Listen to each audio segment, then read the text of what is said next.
All that you see out in front of you is how you feel inside your head. And so, for this reason, the great sixth patriarch, Huineng, in China, said that it was a great mistake for those who were practicing Buddhist meditation to try to make their minds empty. And a lot of people try to do that. Not only no thoughts, but no sense experiences. So they'd close their eyes, they'd plug up their ears, and generally go in for sensory deprivation. What would you think of this boy? Being lost in a fog, so that it's white all around, you can't see in any direction. Being in the darkness, or the color of your head as perceived by your eyes. That's probably the best illustration that we would think of as the void. Because it isn't black and it isn't white, it isn't anything. But that's still not complete. Take the lesson from the head. How does your head look to your eyes?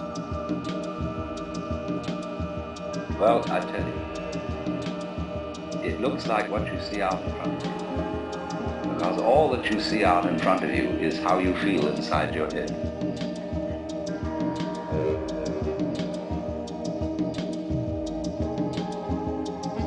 Can you become weightless here?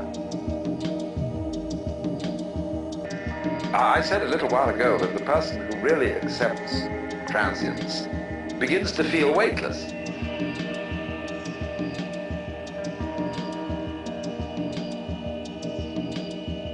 When Suzuki was asked, what is it like to have experienced Satori, enlightenment, he said it's just like ordinary everyday experience, but about 2 inches off the ground.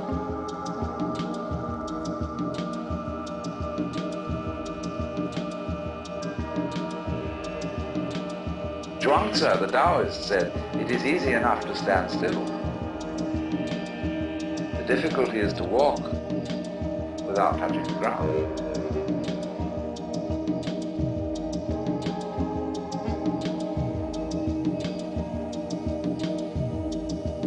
Now, why do you feel so heavy?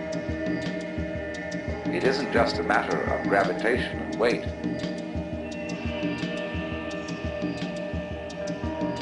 It is that you feel that you are carrying your body around.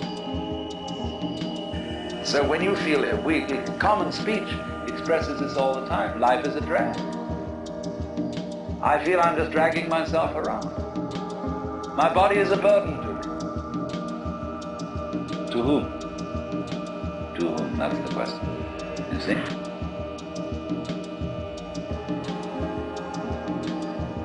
And when there is nobody left for whom the body can be a burden, the body isn't a burden. But so long as you fight it, it is.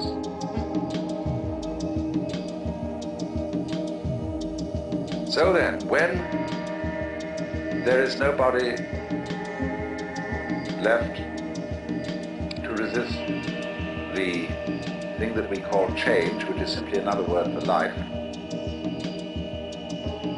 and when we dispel the illusion that we think our thoughts, instead of being just a stream of thoughts, and that we feel our feelings instead of being just feelings. It's like saying, to feel the feelings is a redundant expression. It's like saying, actually, I hear sounds, for there are no sounds which are not heard. Hearing is sound. Seeing is sight. When you get to think that you think your thoughts,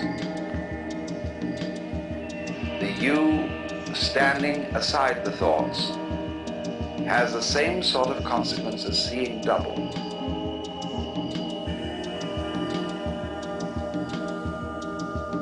And then you think, can I observe the thinker thinking the thoughts? I am worried, and I ought not to worry, but because I can't stop worrying, I'm worried because I worry.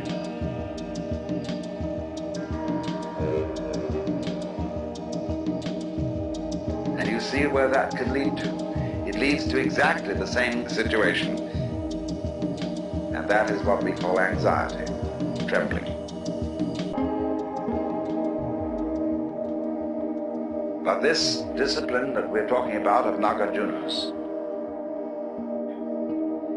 abolishes anxiety because you discover that no amount of anxiety makes any difference to anything that's going to happen.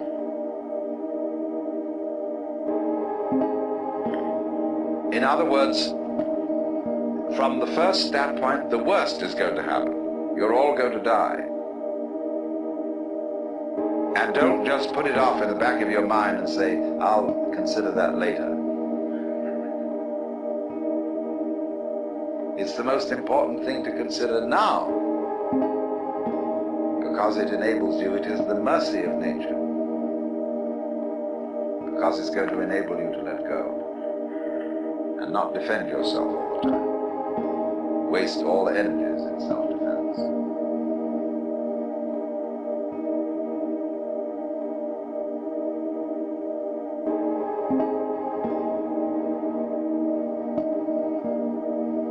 No amount of anxiety makes any difference to anything that's going to happen. It's the most important thing to consider because it's going to enable you to let go.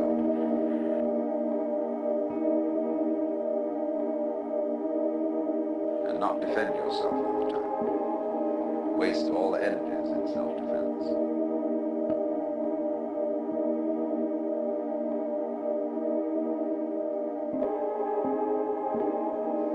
But this discipline that we're talking about of Nagarjunas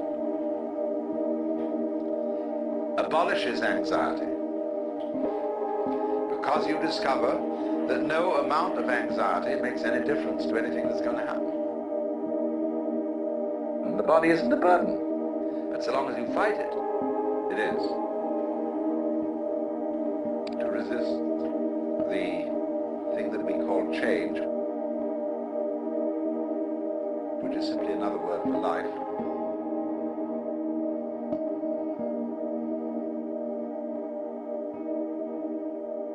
But if you dig this world, you can have a marvelous time.